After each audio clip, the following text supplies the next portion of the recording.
going on, everyone? So, welcome to my latest live stream. I know it's probably abnormal for you guys because usually when I do live streams these days, I'm with Sergey and Marv. This week, we unfortunately aren't able to do the continuation of the top 100 movie series that we did last week and that we try to do every week. Marv's schedule's been kind of hectic, but we are going to be trying to do that next Wednesday. We'll be focusing on Apocalypse Now, but I figured, I would do a one-on-one with you guys talking about all the movies I saw this past weekend, as well as hear what you guys saw this weekend. And I hope you guys all had a really good Labor Day weekend. It's always nice to have a 3-day weekend. Feel really rejuvenated after it, honestly. But let's see who's in the chat so far. Can't Articulate is first. Can't Articulate. Hope you're doing well, man. Hope you had a good Labor Day weekend. My Labor Day weekend started off, I saw Jaws in theaters, 50-year anniversary, one of my favorite films of all time. I've seen it on DVD, Blu-ray, 4K, and now I can finally say I've seen it in theaters. And if you get a chance, I would highly recommend you check it out that way because it's excellent. I saw it on IMAX, but you can also watch it in 3D and 2D, I believe. So highly recommend it. Joe's in the chat. He says, stop being quick to say hi, but school early in the morning, school rewatch podcast. Good to hear from you, man. Yeah, any time. I hope you got a chance to see Apocalypse Now because next Wednesday is when we're going to be talking about it. I'm excited to be talking about it because it's going to be interesting hearing from all three of us regarding that particular film. Can't Articulate, saw Caught Stealing. It was great. Also just finished The Shield. Perfect. I still need to check out The Shield. I've heard it's a great show. I watched not too long ago, like half an hour ago, I finished Mr. Robot Season 4, Episode 1, and it's such a great premiere. In fact, I almost didn't do the live stream tonight because I was like, another episode of Mr. Robot or quickly do a live stream because today is really the only day I'll be able to live stream this week. So I was like, okay, try to find some time.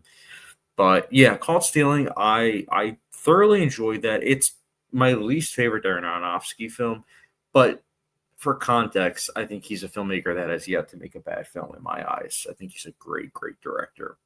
So it was nice to see him having some fun in a Guy Ritchie-esque kind of way. But yeah, saw Jaws in theaters, Caught Stealing, and Toxic Avenger I saw the day before. But I consider Friday being the first day of Labor Day weekend. I also saw, so after I saw Jaws, I saw a bunch of films on Saturday. The first one I'll mention is Lost River. Some of you that follow me on Letterboxd, you'll probably recognize that I actually saw Lost River earlier this year, and it wasn't my first viewing. I saw Lost River early 2015, I want to say. And I remember thinking it was solid, but the score I've listened to many, many times. And I finally was like, all right, let me just rewatch this film. And I rewatched it earlier this year, and holy cow, it was so good. So I bought the Blu-ray, and my rule of thumb is I don't open a movie unless, like basically, if I get a movie and it's brand new, I don't open it to serve as a reminder for me to watch it. So I had Lost River off to the side, and I was like, you know what? I feel like this would pair really well with the next one I'll talk about because it's the same cinematographer. But Lost River I liked a lot. It's not for everyone. It's a film that's very heavy on visual storytelling, very heavy on like symbolism. Nicholas Winding Refn, David Lynch, filmmakers like that are what Ryan Gosling was definitely influenced by, and because he's the one that directed Lost River. And it's the only film that he's actually directed up until today, which is September 2nd of 2025. But I would love to see Ryan Gosling direct again. I really would. The next film I saw was Enter the Void, which was the same cinematographer that did Lost River, which is, I think I'm going to butcher this, Benoit Debby. And the next film was Enter the Void, and my friend let me borrow his Blu-ray of Enter the Void. But it was a Region 2 Blu-ray, so it unfortunately didn't work on my 4K player. So I ended up still seeing it for free, though, because I had a $3 promotion on Amazon, and of course it was $3 to rent, so it ended up crossing out. But I didn't realize it at the time, but I watched the American like theatrical cut, which is 143 minutes long, not 161 minutes. So, but I really liked it. I liked it so much that in the middle, I think it was like 3:30 a.m. I ended up buying it on Blu-ray, not Region 2. And here it is. It came in today. So I'm actually going to be rewatching this film again, which is funny because I wanted to talk about this film because I saw this film, I want to say March or April of 2019. And I remember thinking it was solid. I remember thinking it was a little bit too long, but I didn't love it in the moment. But it was one of those films that 6.5 years later, I from time to time would think about this film. And I don't know, just recently I just decided to, rewatch it. And I'm glad that I did because all these years later, I respect it a lot more. And I saw it Saturday. I'm still thinking about it. In fact, it was kind of a shame that I saw this film in the middle of the pack, in the middle of the binge that I did on Saturday, because all the other films, I wasn't comparing them to, but it was one of those things where all those films just kind of paled in comparison. So it was, in that regard, it's kind of a shame, but still, great film. This actually comes with both cuts. It comes with the 143-minute cut, which is the one that I saw, and also comes with the 155-minute cut, which it's running at 25 FPS frames per second. But if it's playing by 24 frames per second, I think that's when it's technically 161 minutes. It kind of gets confusing, but the 155-minute cut is what I'll watch next.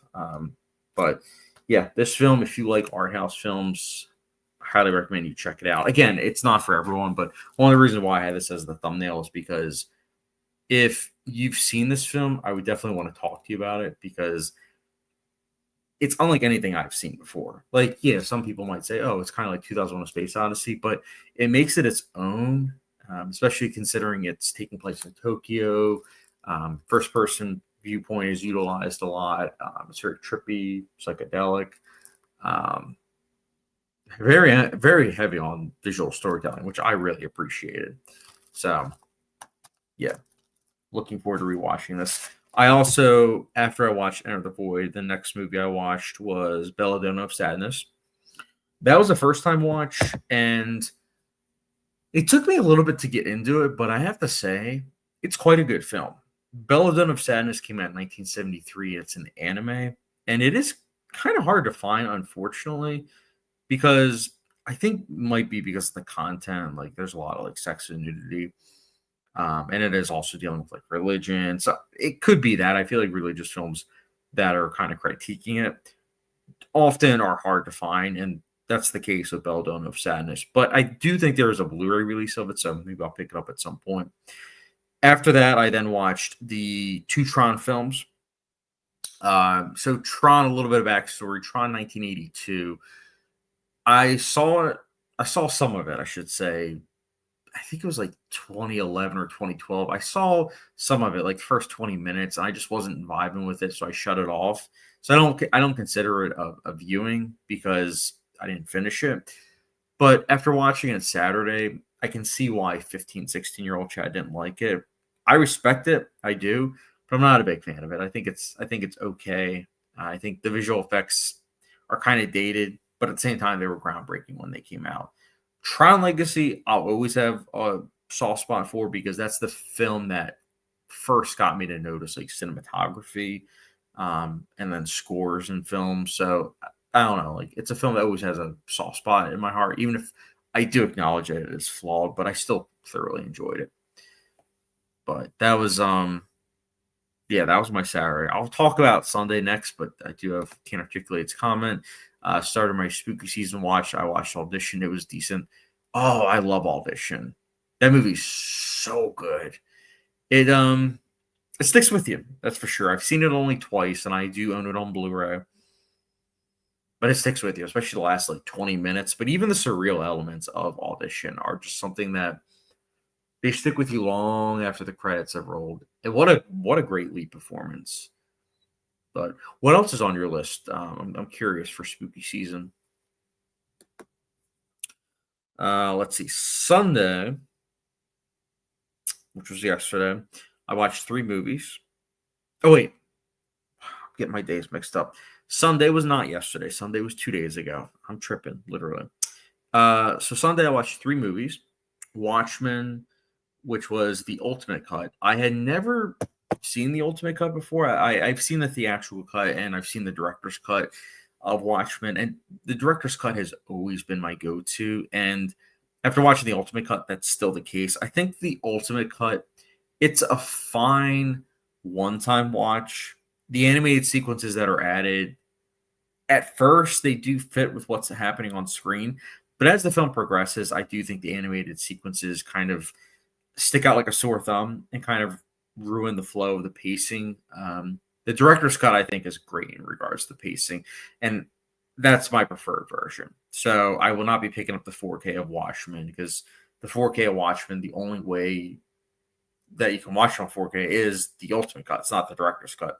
So I'll stick with the Blu-ray. Honestly, I'm kind of okay with that because surprisingly, the HDR for Watchmen made everything look really, really like dark. And I get it. I mean, it's a dark film, it's a dark tone and everything. But with the Blu-ray version, there was still color. There were still like plenty of primary colors and like very Fincher-esque. So I'm happy to stick with the Blu-ray with the director's cut. But I saw that and then I watched Kick-Ass, which it had been trying to think how many years. I mean, I feel like with that film it's been a long time, like 6+ years. And I really liked it. I think that's a fun film. It's what Deadpool wishes that it was, but it isn't. It's poking fun of the genre, but at the same time is standing on its own, and it's got really interesting characters. So I'm glad I rewatched that. And then I capped off the night with The Producers, the 1967 version, because I recently picked up the Blu-ray. And yeah, The Producers gets funnier each time. I feel like the story is airtight, flies by. It's only like 88, 89 minutes, but it's good. It's a really good comedy. If you're in the mood for a comedy, I would highly recommend you check out The Producers. Mel Brooks did a really good job writing and directing that, and spoiler alert, it's pretty high up on my Mel Brooks director ranking list, which I will be dropping in. I think it's coming out in a month or so, but I'm excited. I'm excited for you guys to see that. And then yesterday I saw 2 movies: Kill Bill, The Whole Bloody Affair. My friend Narcavage, she's the one that let me borrow.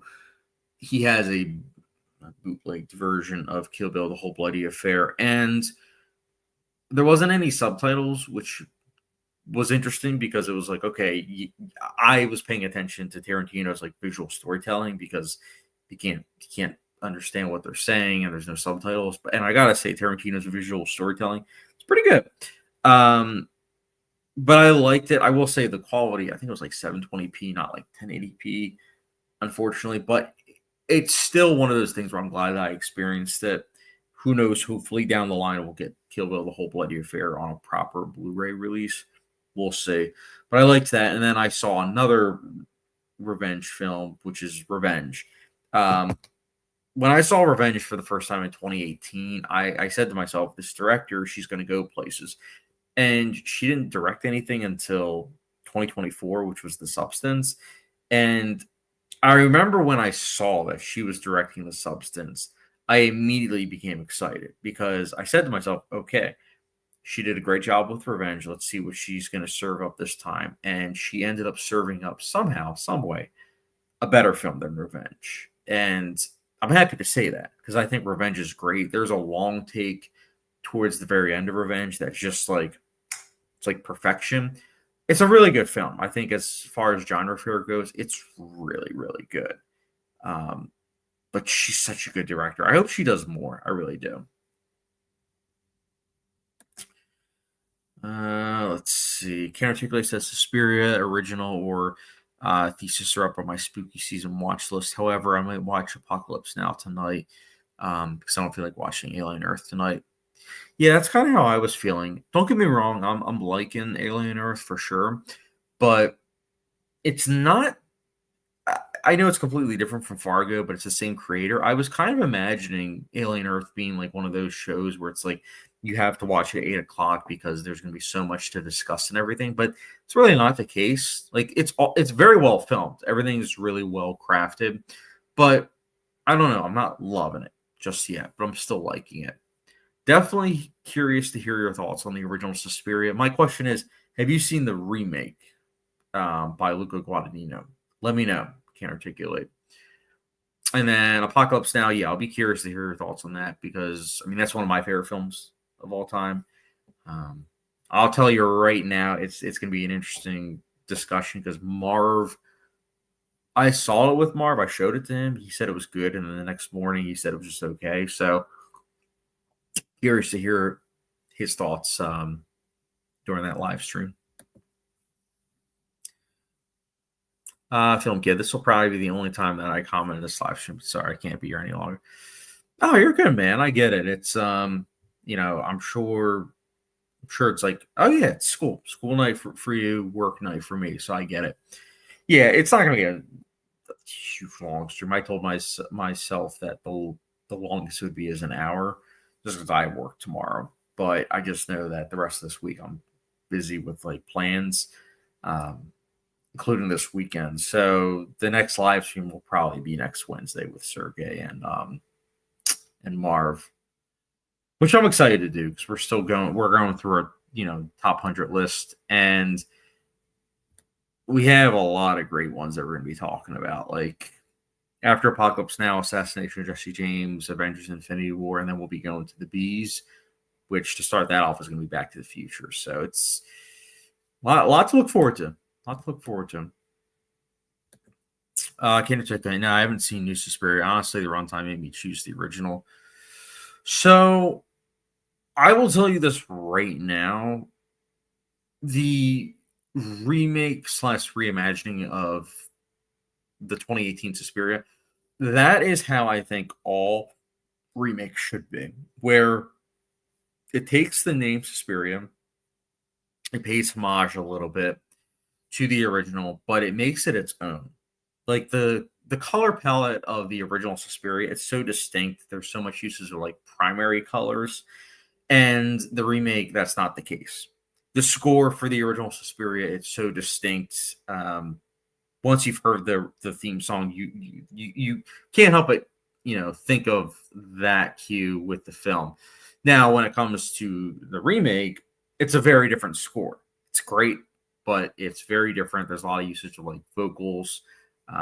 It's really good, but again, it's so different that I think that you'll be happy with the remake.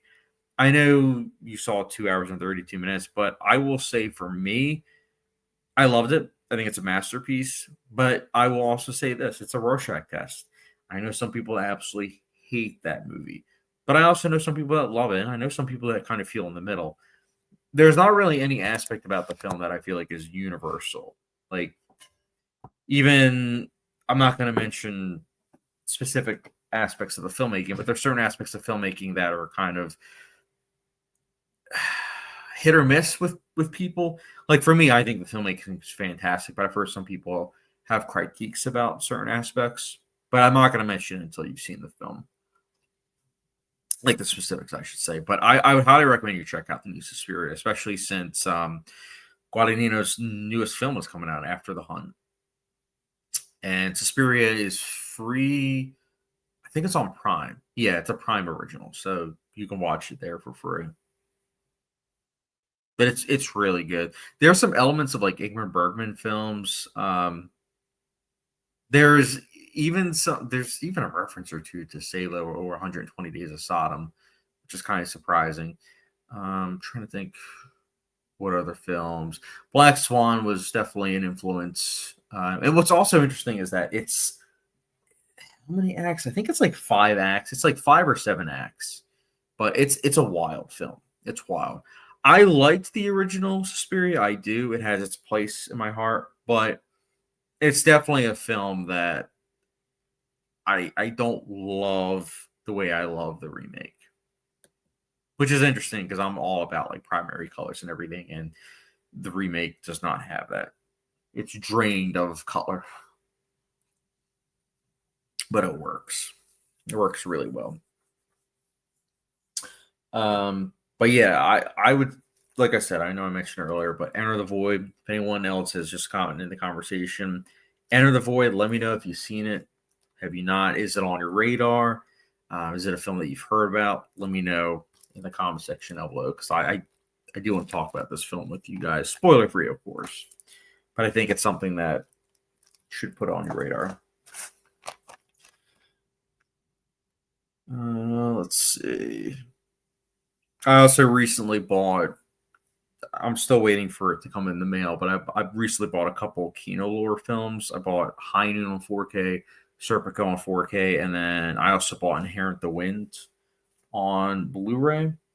And Inherent the Wind is a great film. It came in the other day. I'm looking forward to rewatching that because I think that's a film that's really, really good.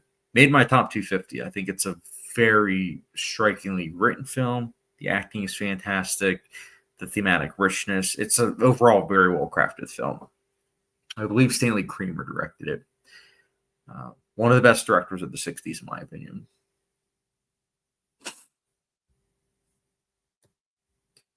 But yeah, I know Kenneth Clay said he watched Audition. I'm curious what else you guys watched over the weekend. I also watched over the weekend. I watched Some of Mr. Robot, new episode of Dexter Resurrection. Watched I think like 10 episodes of Shaun the Sheep, and then I think that's it. This week, I know I'm probably going to be watching Task, which Task is going to come out every Sunday, I think at like 9 p.m. Eastern time. So I'll be watching that week to week. And then I might check out the show, The Paper, which is like, I guess it's a spinoff to The Office, which is ironic because I haven't seen a single episode of The Office, but I don't know. This show, it's Donald Gleason. It's not going to be that many episodes, so I feel like, it might be something I like. We'll see. We'll see.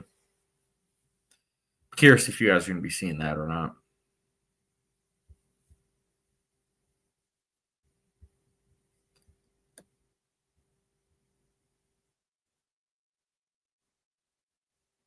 Can't Articulate says, I forgot I watched Avatar mid.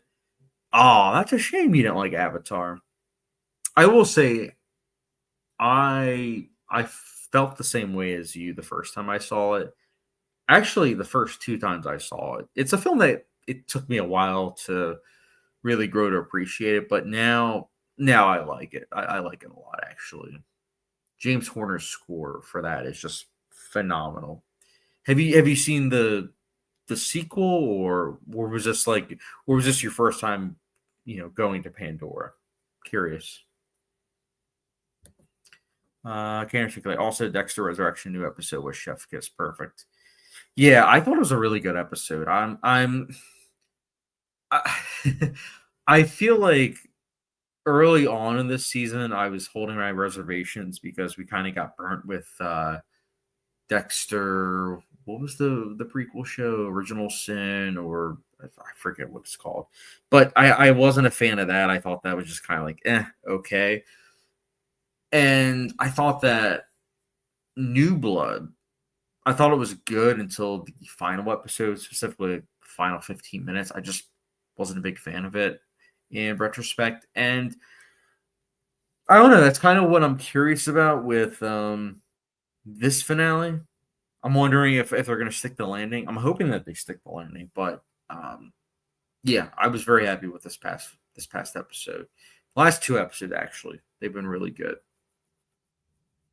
They were giving me Dexter season 4 vibes, which I mean is the best possible compliment I can give to a show. Oh. Yeah, I'm also watching Andor. I'm on season 2, episode 8. So slowly go my way through that. I'm also going to be watching La Strada for the first time, probably within the next week or two.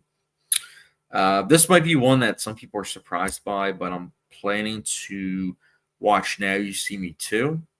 I know you guys are probably surprised because it's like, wait a minute, that movie came out like 9 years ago. And truthfully, when Now You See Me 2 came out in 2016, I had no interest because I wasn't a big fan of the first one. But with the third one coming out, I was like, you know what? Why not watch it in preparation for the third entry because I'm sure I'll see it in theaters. So I'll be watching that, and then I'm looking to go through. I hope I pronounced this correctly. Tersum Singha's films. So he's a filmmaker that is probably best known for like The Cell. He also directed Immortal, Selfless, Mirror Mirror, Dear Jassy, and I'm gonna go through his filmography. Like I saw The Cell, and I also saw what was the other one I saw real quick? It was recently. One second, drawing a blank. The Fall. The Fall was the other one. So I saw The Fall and I saw The Cell, and I really liked both. So I'm like, all right, I'll watch his film. So I'll be watching Selfless and Immortals for the first time, and then Mirror Mirror. That's going to be a rewatch. I'm trying to think what else. I'm going to try to rewatch certain PTA films in preparation for One Battle After Another. Magnolia, Phantom Thread, and then Inherent Vice. Even though I've already seen it twice this year, I'm kind of feeling like I need to watch it for a third time. Because why not? Bootzilla's in the chat. Bootzilla, good to hear from you, man. He says, hello, Chad. Welcome. Surprise you're on tonight. Yeah, man, the boys aren't on today. We talked about it the last couple of days, and Marv's just not going to be able to swing it. So because he's not able to swing it, we're going to be doing live stream next Wednesday talking about Apocalypse Now. So we're all ready for that. Sergey just recently watched Apocalypse Now, rewatched, I should say. And then Marva and I, we watched Apocalypse Now the very end of July. So we'll be prepared for that. So I'm hoping you're able to join that chat because that's gonna be a lot of fun to talk about that film. There's a lot to discuss. Can't articulate. Not my first time watching Avatar 1. I'm trying to catch up before film 3. Still haven't seen the second one. Oh, I really like the second one. So the second one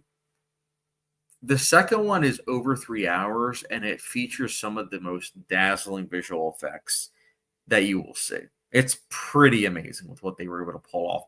Also, James Horner, despite him not being the composer for this one because of his passing, the composer did a pretty good job honoring his legacy whilst at the same time making the second one have a distinct sound to it.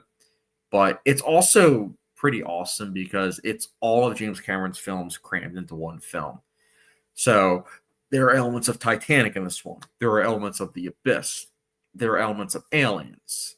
There are elements, of course, the previous Avatar. So it's all in service of the story. And I'm excited for the third one. What can I say? Every time I see the trailer for the third Avatar, I'm like, yeah, I'm sold. I'm sold. Let's see the fire people.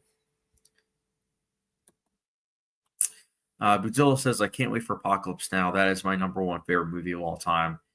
And I can respect that because it's incredible. It's incredible. I won't say it here, but my relationship with the film is one that definitely influenced with whom I am today.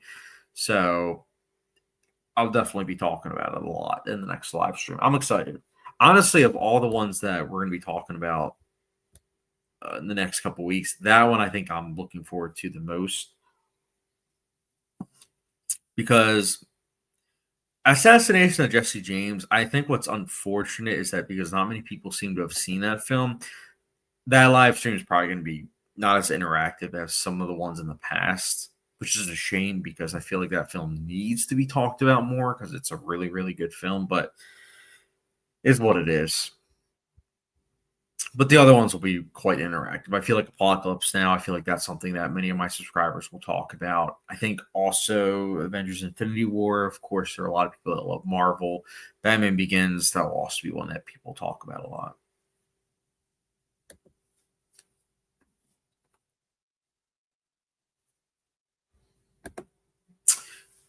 Godzilla says, I saw Eddington, Ghost Dog, Red Rocket, Final Destination Bloodlines on first watch. Speed Racer and the Suicide Squad on rewatches. That's an awesome lineup. I'm curious to hear all your. Well, actually, Red Rocket. I know your thoughts on Red Rocket because I saw your review, and Yeah, I mean, you hit the nail on the head. It's a slice of life film, so it's like you can see everything being projected, but that's clearly the intention of the director. And I mean, right away, I remember in the first act, I didn't know exactly what the last shot was going to be, but I knew that this was going to be a flat character arc, and I was okay with it because I thought it was a very fascinating journey. Ghost Dog, that was a blind buy. I really liked that one. Eddington, I loved. I think that that's a really thought provoking film that honestly I see why it bombed, but it's so good. Final Destination Bloodlines, I didn't have any interest just because I've only seen the first Final Destination, but still will be curious to hear your thoughts on it. Speed Racer, I enjoyed quite a bit. It went from a film that I absolutely hated to a film that I thoroughly enjoyed. And then the Suicide Squad, I'm not a big fan of, unfortunately. Um, I think that was when I kind of realized that I'm not a big James Gunn fan, but I'll still watch whatever he has come out. But I just wasn't a big fan of that one, unfortunately. But really good choices, honestly, in terms of like first time watches and rewatches too. Honestly, Bootzilla, I didn't like Eddington. The first half was good, but went off the rails after that. Bloodlines was entertaining, and it is what it is. Ghost Dog, I loved it, and Speed Racer, I really liked that one. Yeah, Speed Racer on a candy is quite the experience. It's honestly pretty amazing. Um, Ghost Dog, yeah, Ghost Dog. It's like a samurai western film, but modern day. It's really good. It's a very refreshing film, whilst at the same time paying homage to genres of the past. It's really good. I'm glad that you liked it as well. Eddington, that's a shame because I feel like for me, I thought it got better with each act. Like I did love the first half, how it was all crazy and everything, and really matched the mindset of what it was like during the pandemic early on. But the twists and turns that happened, I really liked it because I thought it was a very fascinating character journey. I understand why some people might not like the character journey because the characters that we're following are arguably quote unquote unlikable. But I kind of like that.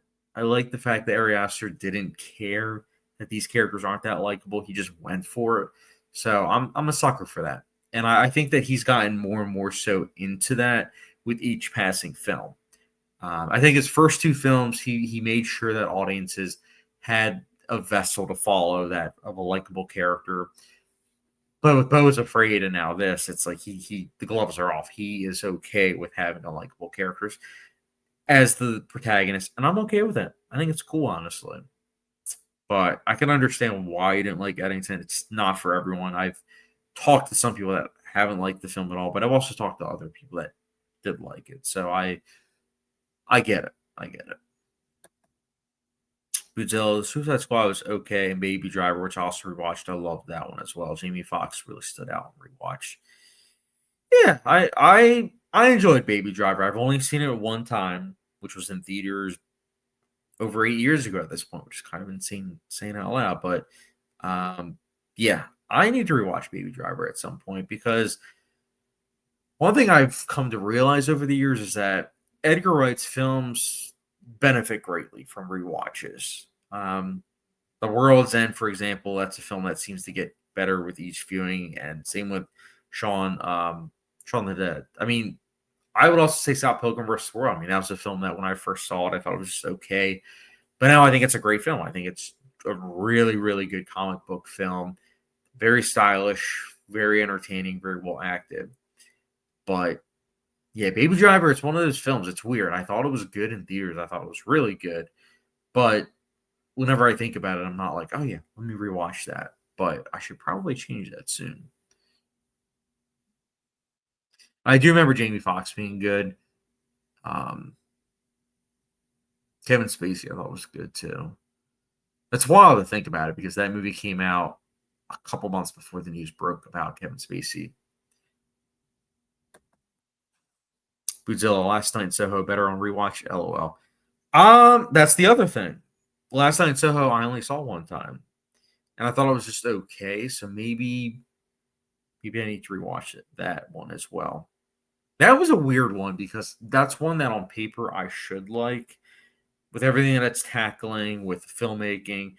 But when I saw it, I just thought it was okay. I gave it, if I recall correctly, a 3.25 out of 5, which isn't a bad rating. But I mean, if you see my other ratings for Edgar Wright, I mean, a lot of his films get at least a 4.25 out of 5 for me.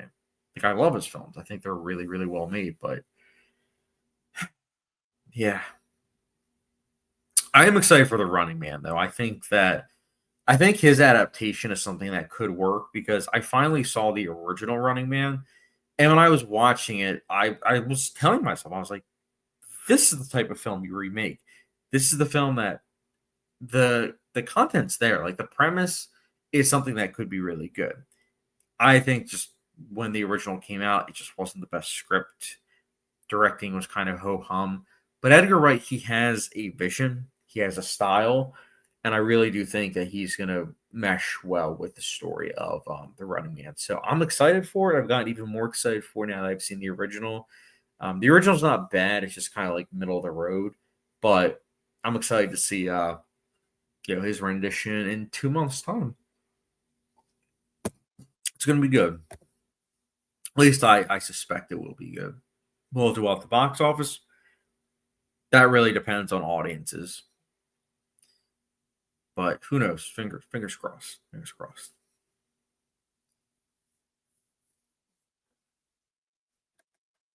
Because I remember watching the original Running Man a lot as a kid. Had a big time crush on Maria Conchita Alonso. Yeah, that's understandable.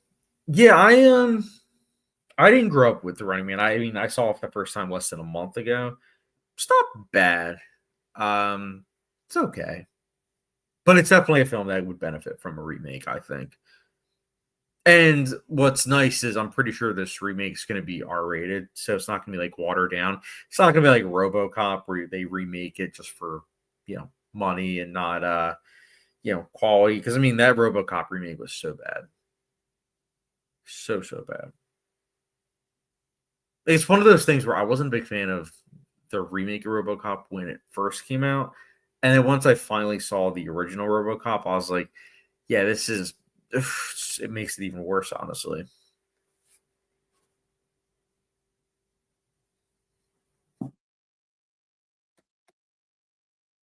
But yeah, we have a lot of good movies coming out.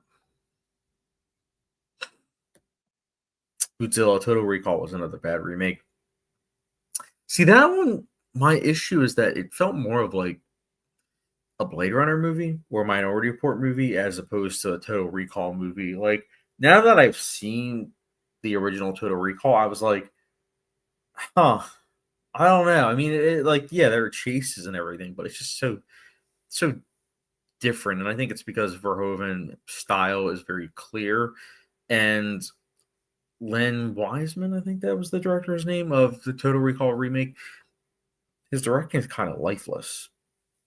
Like, not kind of. It is lifeless. I think that's why the remake. I think that's why the remake just wasn't good. On top of it being PG-13 as opposed to R-rated, which is what the original was. But yes, certain 80s films or early 90s, they can't be remade or shouldn't be remade. Running Man, I think, should be though. Ooh, Bootzilla makes an excellent point. It did feel like Minority Report because maybe it had Colin Farrell both movies. Yeah, that's a good point. And in both movies, they're chase movies. Speaking of chase movies, one battle after another. It's coming out in what is it, 3 weeks? The tickets haven't dropped officially, but on my AMC app, they have off to the side like coming soon. As soon as those tickets drop, I'm gonna be buying them. I'm so excited to rewatch it. They haven't really given an embargo, unfortunately, with when I'm able to release my review.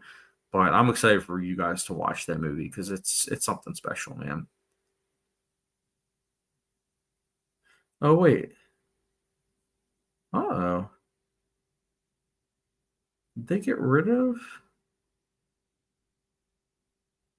Huh. Okay, so I mentioned one bad after another that they had the tickets where you can see them, but that's not the case anymore. I don't know why they took them down. All right, well, that's weird. Anyways, tickets should be on sale soon.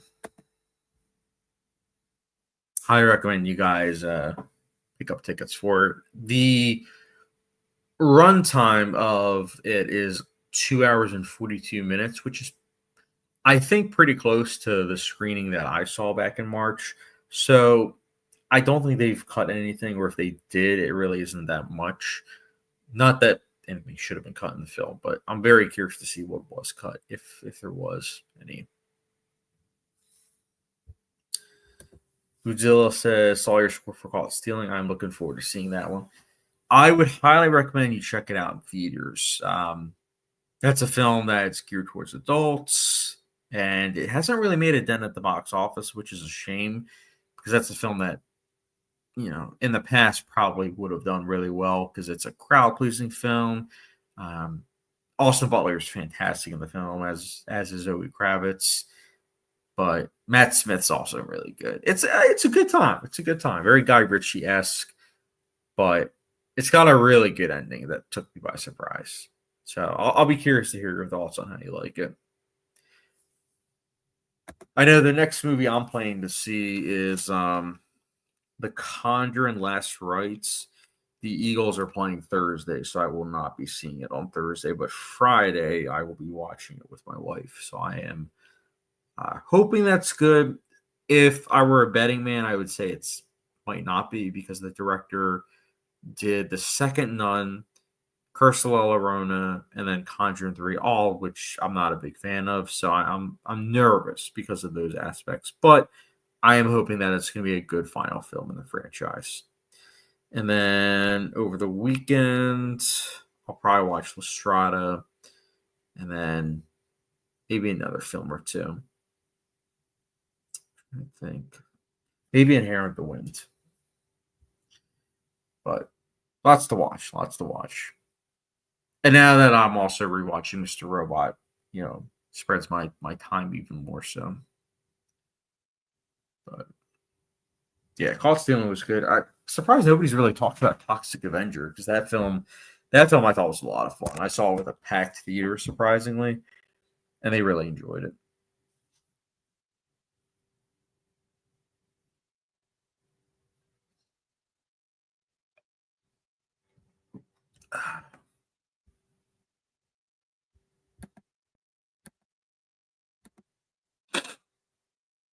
Excuse me.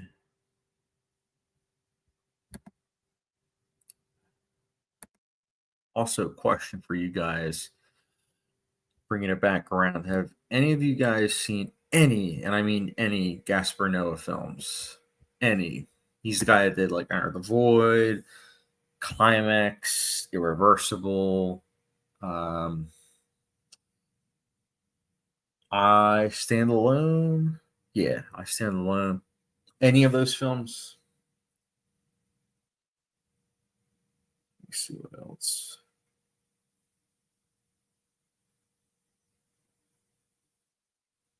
I think what else he directed off the top of my head.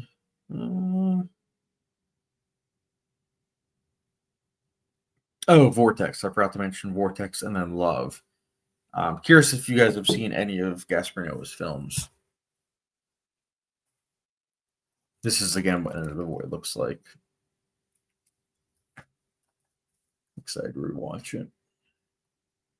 Though I'm disappointed it doesn't come with a slipcover because this Blu-ray release came out last month, and it's supposed to come with a slipcover, and it doesn't.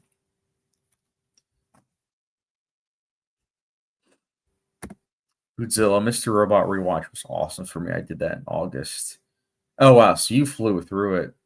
I'm currently rewatching it as well. I am on season 4, episode 2. I just finished right before this live stream. Actually, I watched season 4, episode 1, and such a great start to the season 4. Oh, so good. I love that show. I'm curious if on rewatch, if season 4, if I'll finally say that season 4 is better. But for right now, I think season 3 is my favorite. Just the way that season ended, so good.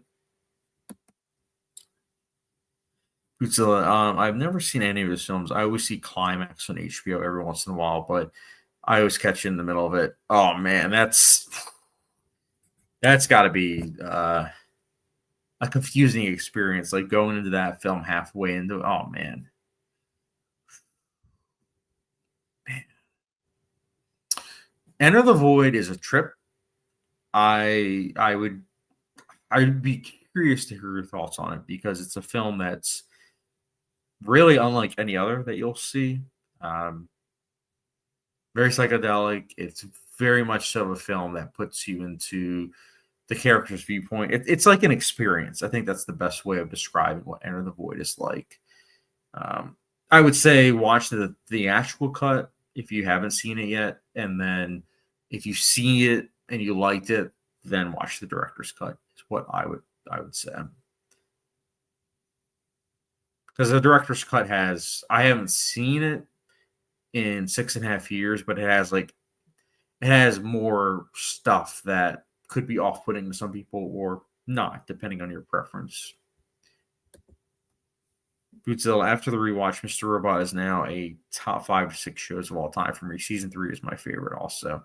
Oh, cool. Yeah, season 3 is just it's incredible. I think when it comes to network TV shows, they go season by season where it's like, are we gonna get renewed? Are we gonna get canceled? And a lot of times we've seen it in the past where a TV show will do that and they don't have a satisfying end because they were banking on getting another season as opposed to telling a story. What's great about Mr. Robot is that Sam Esmail, he had a plan. He had a beginning, middle, and ending. And it's like the Lord of the Rings movies. Like you can watch all 3 back to back, but at the same time, you can also watch them stand alone and they're still quite satisfying. And I would say that's the best way of describing Mr. Robot season 3, where it's like, if you've seen the last 2 seasons, it's even more satisfying and it could easily be the series finale. But at the same time, you are happy that season 4 exists because it's just how great it is. But yeah, I can respect Mr. Raw being your top 5 to 6 because it's my number 1. So I get it. Can't articulate so many good shows. It would be hard to name my top 5. I got 5 months, 20 days of TV watch time logged. LOL. Oh wow, so you watch like a lot of TV shows. I'm not sure what mine would be because I keep track of mine on IMDb, old school. So, but yeah, there's so many TV shows. I mean, right now I'm keeping up with 8 shows. No, yeah, 8 shows. Pretty soon it's about to be 10 once Task and the Paper come out. And the thing is, also when I'm watching it, I also have to keep in mind if it's a show that it's my first time watching. I'm like, well, that means I'm gonna have to review it on my channel. Versus Mr. Robot, I don't. I've already reviewed it on my channel, so I don't have to get a review up. But my rule of thumb is if I haven't reviewed it before, you got to review it. So, like on my list, Severance, I'll have to review The Pit, Alien Earth, Dexter Resurrection, Shaun the Sheep, and or Severance, all those shows. Let's see, Bootzilla. Which Noah film would you recommend to watch first? Irreversible has that scene in it, doesn't it? Or am I thinking of something else? No, I know the scene you're talking about, the rape scene. I would say your best bet, honestly, would be to start with Enter the Void. Either Enter the Void or Climax. But it's tough though. It really is tough because he's an uncompromising filmmaker. Maybe I would say Climax because I feel like Climax is only 97 minutes long, and it's a film that I don't have anything against this, as you guys know. But Climax has the least amount of nudity in his films. and it's one of those things where I think the second half it's like a 45-minute long take. So I think that even if you don't like the story being told, I think you'll appreciate the filmmaking aspects versus Enter the Void. I mean, you see this poster like this is a very psychedelic, very trippy film where you're in the mindset of someone that is drifting above, like following people in his lives.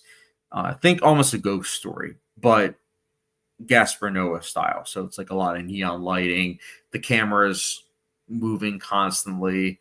Um, Characters are oftentimes unlikable or borderline unlikable. I don't have an issue with that, but these are all things I'm just prefacing so that way you're aware. So I would say climax, and then Enter the Void. I would say Irreversible and I Stand Alone. Those are his two films where it's like it's a hard sell. It's hard to convince people like, yeah, watch these.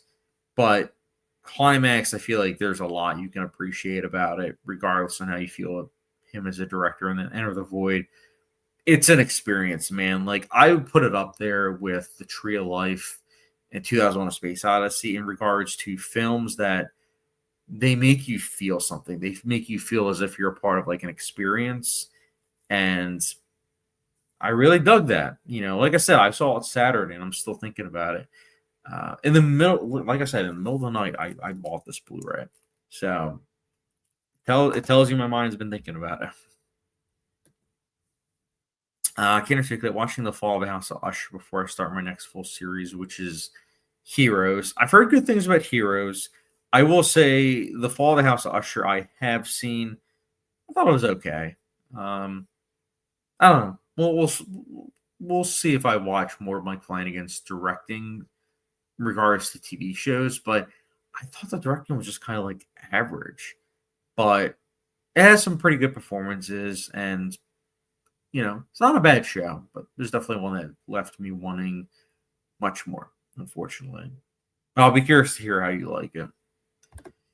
Godzilla, okay, I will check out Noah's movies out soon. Ah, man. Yeah, Climax, like you said, it's on HBO Max. It's only 97 minutes long. It's an experience. Brace yourself. It's an experience. I'm planning to rewatch it soon, actually, because one of my friends, I reached out to him. I was like, "Hey, have you seen Enter the Void?" He's like, "Yeah, I really liked it." And I was like, "Have you seen Climax?" And he was like, "No, but it's on my list." And I'm like, "All right, cool." So I am gonna try to rewatch it soon by showing one of my friends. I haven't seen it in like a little over 4 years, but man, it's something. It's something. Bootzilla saw that Tron and Tron Legacy are coming out on 4K on September 16th. What did you think of those films? Getting high alone Criterion next week. Can't wait for that. So it was funny because when I saw that news break, I think it was Saturday was when I saw the news break. And that was the day that I watched Tron on Blu-ray from my local library and Tron Legacy on Blu-ray, which I own. I think that they will benefit from a 4K release, but I'm also hesitant with saying that because I do believe that they rescanned it. They were both shot on. Actually, no, I think Tron was shot on film. I think Tron Legacy was shot on a mix of, if I'm not mistaken, I think it was a mix of 35 millimeter with digital cameras. So it's going to be an interesting remaster because I know that they went back and they did a 4K restoration. Will it be good? I hope so. Disney can sometimes be hit or miss. So will I pick up Tron Legacy? I don't know because the Blu-ray does look really, really good. But either way, I'm glad that both are getting 4K releases. So that way more people check those films out. I prefer Tron Legacy much more over Tron, but I acknowledge Tron's importance with film history. High and Low is great. I love that film. I blind bought it actually, and that Criterion Blu-ray looks really good. I did hear it got a 4K release, so I'm curious to hear how good it looks. But glad that you'll be picking that up. Well worth it. Yeah, it's always good talking physical media. I think it's something that needs to be talked about more because, man, it's like if people only knew just how much better it is. Like when you see a Blu-ray or a 4K and you compare it to like a super compressed um streaming file, it's like it's day and night, man. Like it's kind of insane. Yeah, I'm on Blu-ray.com right now, and I'm looking at the covers of Tron and Tron Legacy, and they're pretty cool. I will say, looks like it's steel books. All right, I'm digging it.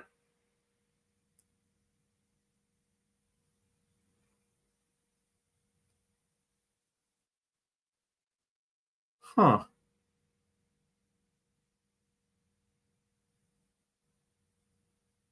Sorry, I was just reading. Wait a minute. Oh, okay. I don't know. Okay, sorry. I was just reading up, and apparently Tron Legacy is going to have a Dolby Atmos track, and it's going to be Dolby Vision. I don't know, man. I think I'm going to have to upgrade because, again, the Blu-ray sounds really good, but Dolby Atmos, man, like that's, yeah. I think I'm going to have to buy it. Godzilla, completely agree. Physical media is so much better. It is. It's kind of insane too because it's not even just convenience as to why people prefer streaming. It's also just one of those things where it's the convenience, but it's also the fact that you don't need to have space for it. But honestly, I feel like if you don't put space for something like that, it shows like you're devaluing that. I think, at least personally, like when I saw Enter the Void on Prime, I thought it looked fine for sure. Don't get me wrong, but I'm sure it's going to be a billion times better on Blu-ray. Just the reality of it. I mean, even a 4K streaming, like the Blu-ray is still going to pound for pound be a lot better than it. So, and what's also nice is that with my TV, when I get DVDs out from the library, they upscale it to like 720p, I believe. So it still looks decent.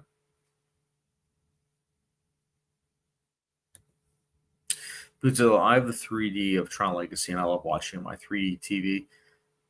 So I wish that I had a 3D TV because I will say this: Tron Legacy will always have a special place in my heart, not just because of how much it influenced me in regards to making me notice filmmaking, but it's also a film that I saw with my dad, and we did see it in IMAX 3D, and I thought the 3D was really good, like really, really good. Um, if there was ever another showing, like if they ever re-release Tron Legacy in theaters for 3D, I would probably see it that way because it looks really good. I'm hoping the new Tron is good. I'm like fingers crossed. Like please be good. I know Trent Reznor and Atticus Ross are doing the score for it, so I think at the very least it's going to sound good. But getting the director, getting the director that did the Fifth Pirates of the Caribbean to direct it, that made me pause a little bit. But who knows? Maybe it'll be good. Godzilla, I bought a Vizio 3D TV that I bought in the early 2010s, and surprisingly, it still works. That's awesome, man. What other 3D movies do you own? I'm curious. Do you own like Life of Pi and Gravity in 3D? Because I'll say this: I saw both of those in 3D in theaters, and they were magnificent. Avatar is another one. I finally got to see the first Avatar on the big screen in 3D in 2022. Phenomenal 3D. And Avatar 2, I saw in theaters in 3D, and that was also like phenomenal. So I understand some people say that 3D is a gimmick, and I guess right now, like Disney will always have it where there's 3D showings of their movies. But I gotta say, when done correctly, it's not a gimmick. It's something that feels like even more immersive. Like with those movies I mentioned, those are all movies where I'm like, yeah, that's a really, really good like 3D transfer. And I think it's because most of those films, if I'm not mistaken, those films were actually shot on 3D. So I will say this: I do kick myself from time to time because I did not see Hugo in theaters, but I've heard Hugo's 3D was also amazing. Godzilla, yes, Life of Pi, Gravity, most of the Pixar movies and Marvel movies also have Titanic and Terminator on 3D. They look really good. Oh yeah, I forgot. You are right. Like Titanic was re-released in theaters in 3D. I'm sure that looked really good. The first Terminator, I'm curious about that one.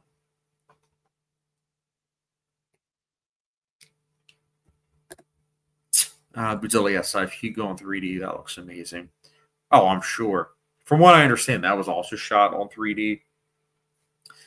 But I'll never forget my family. We split up into two groups going to the movies, and my group, which was pretty much just my dad and I, we went to see Warhorse, and the rest of my family went to see Hugo. And I remember they all liked Hugo, and coming out of the theater, I wasn't a fan of Warhorse. So I was like, "Oh, I should have seen Hugo." But then I saw Hugo a couple months later, and I wasn't really a fan of it. Took me a couple of viewings for me to fully appreciate it. But now I love Hugo. Godzilla first Terminator looks awesome. My bad, not first Terminator, but T2. Oh, okay. Yeah, I was gonna say I remember hearing about T2 getting an 3D release. I did not know that about the first one. But yeah, Terminator 2 I can imagine looking really, really good. Especially because I know it was a conversion, but I'm sure it was a really good conversion because from what I understand, James Cameron was involved with the process, which means that it's probably very, very meticulous. But all right, guys, I am gonna wrap things up. I'm just gonna end the night saying, I hope you guys had a good Labor Day weekend. If you can get a chance, let me know in the comment section down below what you ended up watching over Labor Day weekend. And also, if you've seen the film, let me know your thoughts on Enter the Void. I will be very curious to hear your thoughts. I will also be planning to rewatch this film pretty soon, so stay tuned for that. Probably towards the end of September. We'll see, though. And then next week, look for the live stream. It's probably going to be Wednesday around 8:30, depending on Marv's schedule, around 8:30 next Wednesday. Sergey, Marv, and I will be talking about Apocalypse Now, so stay tuned for that. Also, for this month, stay tuned for, real quick before I let you guys go, stay tuned for the videos of 1983 Academy Award Best Picture nominees ranked. That will be for tomorrow. Todd Field films ranked worst to best. Be on the lookout for that. My review for One Battle After Another. And then two other videos will be dropping this month. My top 10 favorite Thomas Newman film scores video, and then The Cell, the 2000 movie, turns 25 this year, so I decided to review that. So that will be the videos to look forward to for the next couple of weeks. But guys, I appreciate your guys' support as always. If you are new to the channel, be sure to subscribe. But other than that, guys, I appreciate all your guys' support, and I look forward to talking to you guys later. See you guys later.